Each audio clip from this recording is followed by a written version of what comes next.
Hello guys, welcome back to PC Resolve channel. In the previous video I made a mistake, so I'm uploading the correction video. Sorry for the inconvenience. After you shrink the volume, there will be an unallocated volume.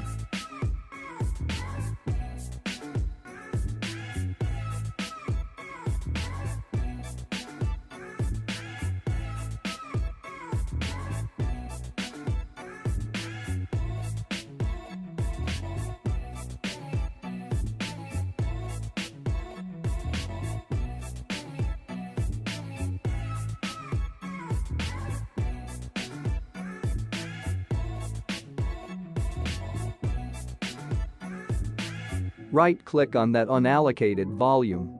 Now click New Simple Volume. Click Next. Now select the drive letter of your choice. Click Next. Change the file system to NTFS.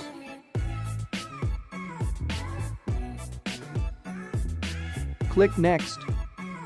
Click Finish.